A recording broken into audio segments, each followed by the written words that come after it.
laying down rivers and mountains today on Dungeons and Taverns. Hi, I'm Saul Sunforge. Welcome to Dungeons and Taverns, a place where we make 5th edition content for dungeon masters and players alike. In my cartography series, I like to make maps for dungeon masters free of charge. Once the maps are finished, I provide the Google Drive link pinned in the comments section of the final video of that map series. This map was requested by one of the viewers. This is a sci-fi / steampunk type of map. Although I'm trying to create the map and give ideas for all-encompassing of genres. Because as a dungeon master, I do have a whole slew of ideas. I just don't get to use them all the time due to time constraints. And so if I could give you the ideas that I myself would have used or would like to use, hopefully you'll be able to find use out of them in my stead. Today we're listening to royalty-free, copyright-free sci-fi music. You can find it on We Free Music here on YouTube. It's I don't know yet. I haven't listened to it to sample it, but we'll find out if we like it or not. Let me know in the comments section below in this video if you enjoy this music. I thought I'd give a little bit of a break from the traditional classical music that I usually play when I'm making the maps. So about half the content is finished over here, and we're going to go ahead and start in on the left side, and then work our way down. We're going to start off on the swamp for our first zone, but I want to go ahead and lay down at least some of the foundation for the mountains on that side, as well as some of the rivers. The rivers will just be placements for right now until I reshape them to be their final product that they are at the end. All right, so let's lay down some water here. Let's see. Actually, is it my recent colors? No, it's not, unfortunately. I wanted to make sure I got the same water color, but it's not terribly important right now to make sure it's the same. I think I went with a darker one.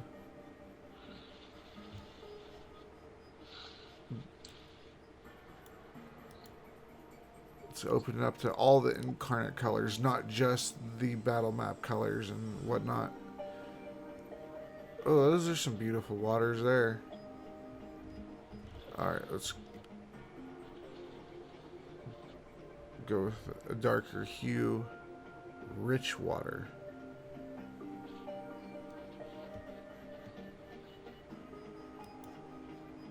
That's fine, I suppose, whatever. Alright, then we're gonna drop the size category down a bit. Make it a 6.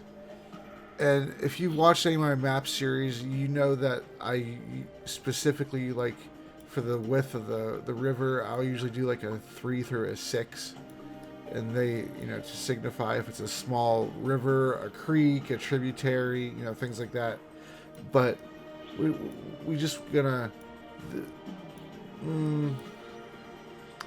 yeah, we'll just do the 6 all the way down, and then we'll drop off like other rivers, like tendrils from it that are smaller, and then obviously since this is a continent scale map, you're not gonna see the smaller. The little tiny ponds and things the little trickles of water that come off of it, that turn into the watershed. You're not going to see all that. But if I did make regional maps, you'd be able to see it. And I'm not exactly sure. I enjoy this map. I think you guys will enjoy it. If you do use this map, let me know in the comments section of any of my videos, really. Just to let me know that, you used it or your players liked it or anything like that. Just to let me know that you're getting some good value out of this. Because if you aren't, then obviously I don't want to do it. I'll do other series for you. I don't want to waste my time and I don't want to waste yours, so... let me know if you're enjoying these maps. And the music, too. Alright, so let's go ahead and get this water down here. And You know, it can even, if you want it to stay that dark blue no matter what, it can. You can explain it, the darker color away because uh, the water's cold. Alright, so let's curve it a bit.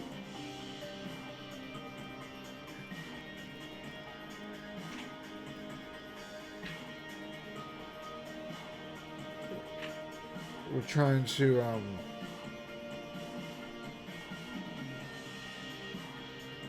and this is gonna, you know, water follows the path of least resistance, right? And so this river, even though since it goes across the entire continent, it's basically your guide, your elevation guide, right? Because water, it's not going to flow uphill unless you have some kind of weird sci-fi specific thing in your campaign somewhere of why the waterfall is flowing uphill, and that's something you could think of if you want. You know, I'm not going to force that in there for you. That's a cool concept I've used, but you know,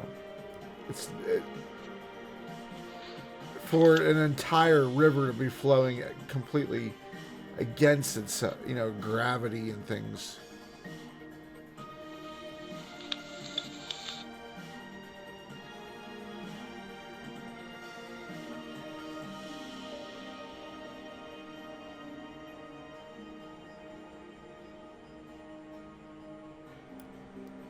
All right, so you know, I'll fix it up as I go. That's, like I said, it's just a guideline.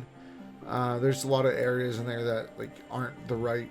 They're not like I like them, and I'm gonna go through and custom erase some of this, so this way, the width isn't always going to be a solid 6 the entire time. Like some places, you know, it'll be touched up, so it'll be like really like a 4.5, 5 in some places. But it's going to look more natural than if I just drew this random line here. But I do like that darker color for that water. I think I may reduce the water in that color. Alright, so I plan on having mountains over on this side here.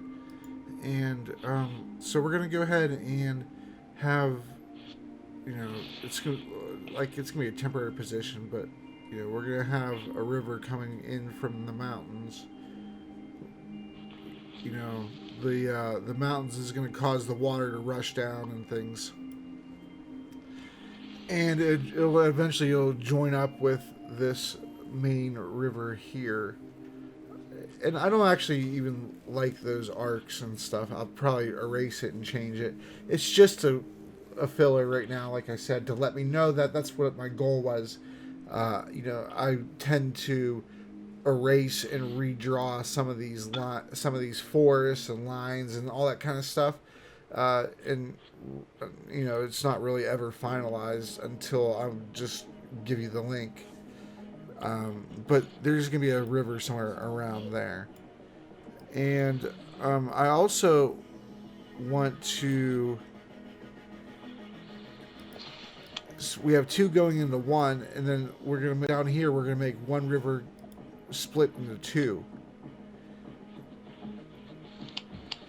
and this definitely does happen. It's not common, but it's not like, you know, it's not unheard of. We could look it up. You know, it's really you know, the opposite of a tributary, a distributary.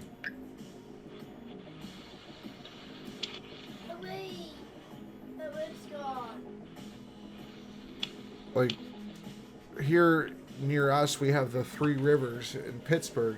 It's, you know, and it's a combination of, you know, multiple rivers into one, but one into multiple rivers is also possible. That's what I've essentially created.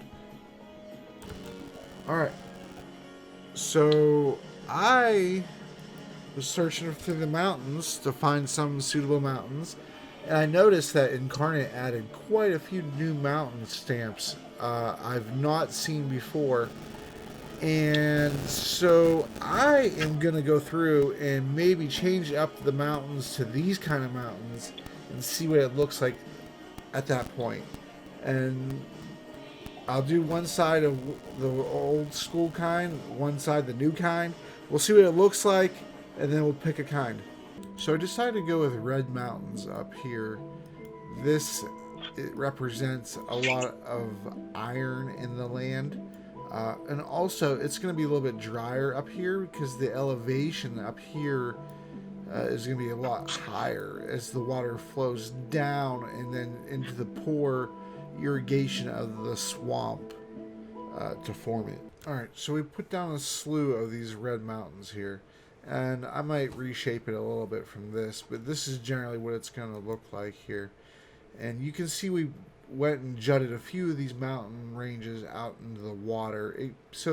This way, these mountains are what form the coastal divide from the water to the continent. So, these mountains here, are forming the high elevation of that landmass. Looking at these two different styles of mountains, I actually think I like them both on the same map together. I may leave these this color. Yeah, we're going to leave it. I like it. Alright, so we're going to go ahead and redraw this water here. We're going to continue this mountain range down.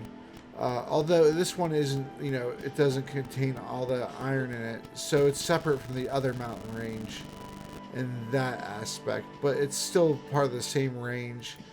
And mountain ranges don't have to be continuous. There could be hills and things like that mixed in too. And so we're going to get this river to flow in through the mountains and then around them. And so that's going to actually change our end point for our river here, because it's not going to go around the mountain here. It's actually going to end a little bit closer to the left side instead of the right. So we'll go here.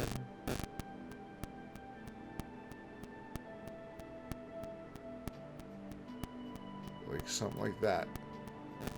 Alright, so we deleted the second channel over here, the second river. We're going to go ahead and get rid of this one here as well. And we are actually going to get rid of it in order to make this area drier over here. So we got to get and then you see we have a lake there. Well, a sea lake up here in the mountains, and it feeds down this river down here, and it spans this entire half of the continent, which is definitely sort of a common occurrence. Think of the Nile, think of the Amazon, the Mississippi. Alright, so in this dry area here, there won't be really any trees. It'll be really rocky. We're going to make it, brown, discolored grass. But I do want to have oasis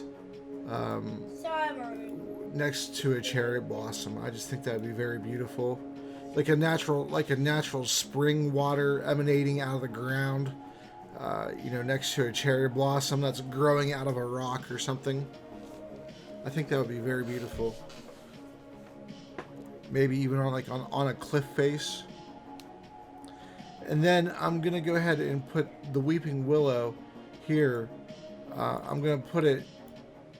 Obviously, they're not gonna be that big, but the swamp of Maros is gonna mostly comprise of weeping willows.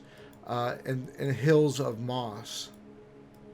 There'll be a little bit of stagnant water here and there and things like that, but there's going to be enough solid ground in the swamp that the party can walk through it if they choose to. We changed these oaks here into red oaks, but I'm thinking about going on to Google Images and looking up some certain custom trees that Incarnate doesn't have stamps for. So this way I could go ahead and take the background out of those pictures and then import the picture as a stamp into Incarnate. So this way we have a wider variety of trees that are very unique because we just added them. Alright, so we're running out of time here for this session, but next session we'll go ahead and fill this dirt out with some grass and texture it with rocks, and maybe even put perhaps some sandy areas in there, as well as near the riverbed, along the length of the river. We're going to put more trees, and we're going to fill that area back in with some grass, because that's going to be the healthy, that's going to be the rich in nutrients, healthy area. And then further out from it is where the grass is going to get hard and inhospitable for vegetation.